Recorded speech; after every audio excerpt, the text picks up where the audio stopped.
Could Jamal Adams end up back on the Seattle Seahawks? Now, this is a wild question to begin with, but it sounds like that there's somewhat of a possibility it happens.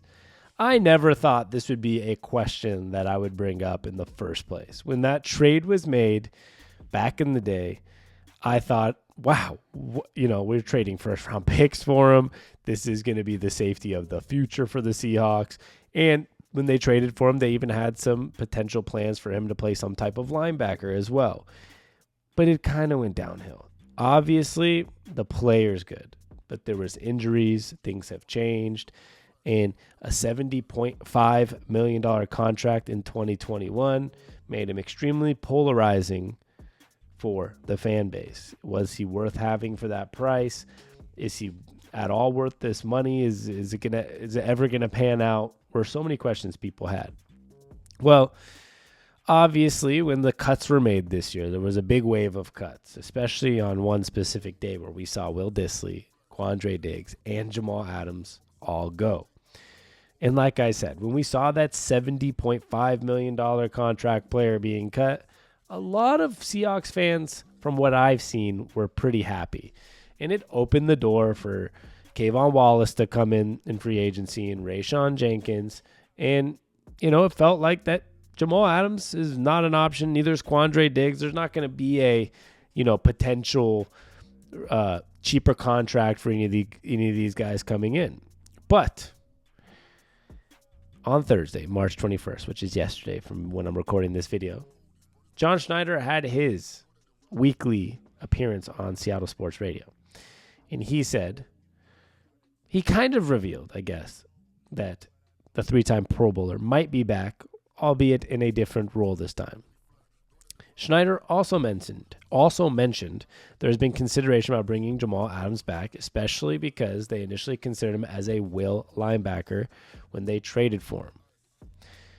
And if you don't know what a will linebacker is, a weak side linebacker.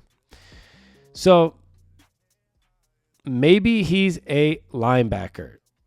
Maybe that better serves what he does well, is what Schneider said.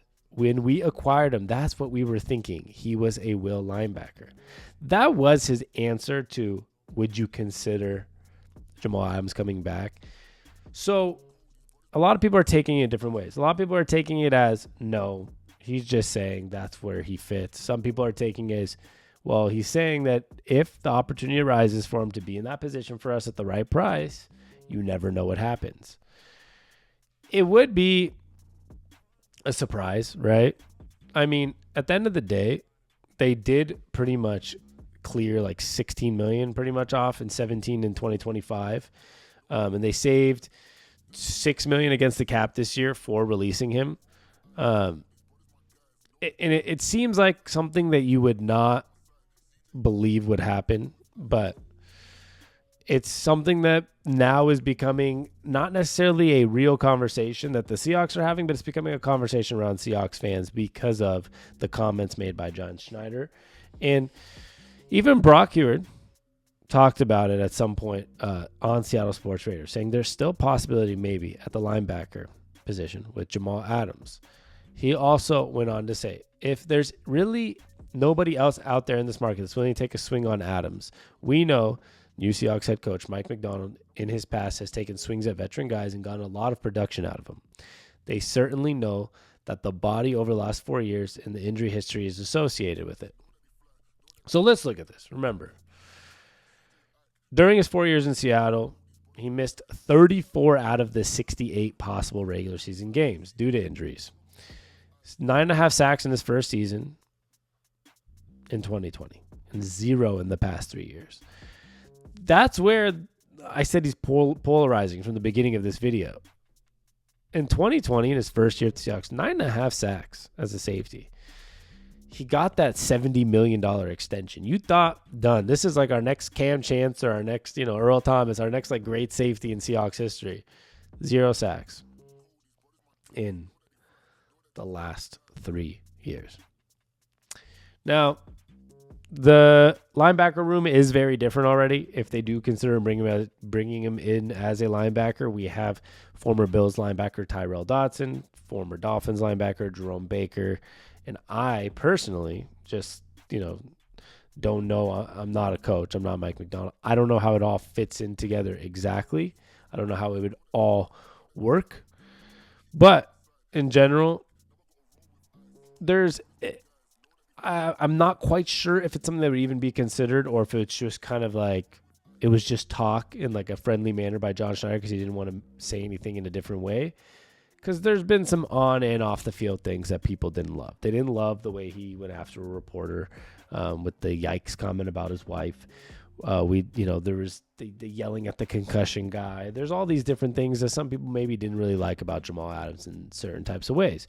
And they don't love that we, gave up those first round picks for him and the contract and all that. But at the end of the day, giving up 2 first rounders and a 3rd round pick and Bradley McDougall was a huge deal for a guy that ended up pretty much having one good season and being a dud the rest of them.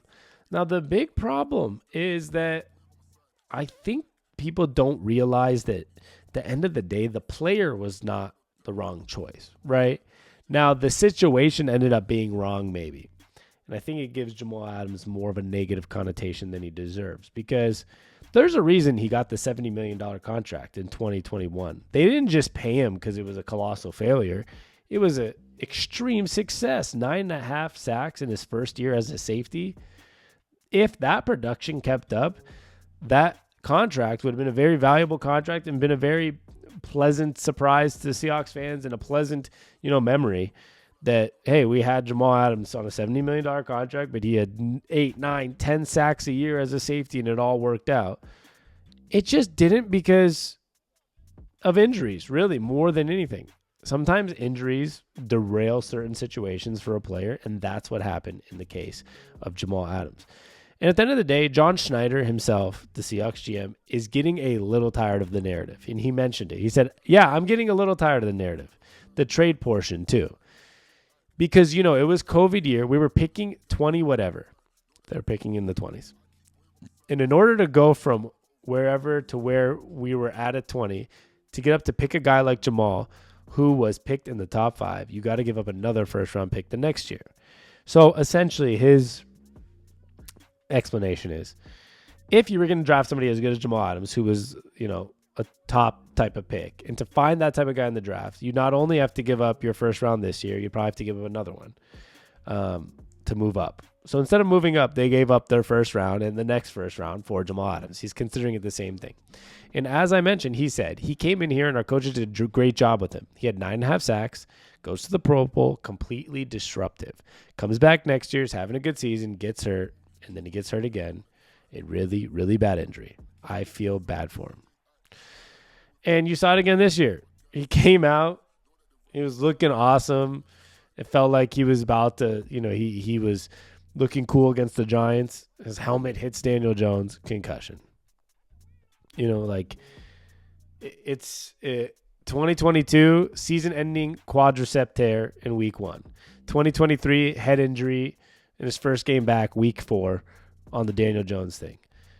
He had the outburst at the league's concussion doctor, and everyone started getting mad at him. And then pretty much here in 2023, after a lingering injury he returned back halfway through the season. He appeared in 9 games. 54.9 were great on PFF. He had 48 tackles, 2 passes defended, and a quarterback hit. And as we all know, eventually it became to a point where he was not showing up to games when he was inactive. And you kind of had the writing on the wall that he's not going to be here anymore. Now, I'll look at his PFF grades for a second because overall, like I said, 54.9 is not good. Rush defense, 52.8. Coverage, 50.7. All in the orange, almost red. Very bad. Still had an 85.5 grade in pass rush. So from those times, he had no sacks. But I remember against the Giants, his first game back when he was healthy, before the concussion, unlucky ass dude, to be honest. Like, the dude's just so unlucky. The tear in 2022, week 1. The first game back, a concussion in 2023. 85.5 rush pass rush grade. And this is why the team's saying, if you can bring him back on like a very minimal contract, like a 1 year to whatever it is. I don't know what the vet minimum for him would be. as cheap as it gets. Let's say the vet minimum for him. If you can get him back and get him somehow in there for half the snaps and see if he can rush the quarterback off the edge in some type of role, he could be very successful at it. If, and once again, it's a big if, he could stay healthy doing that.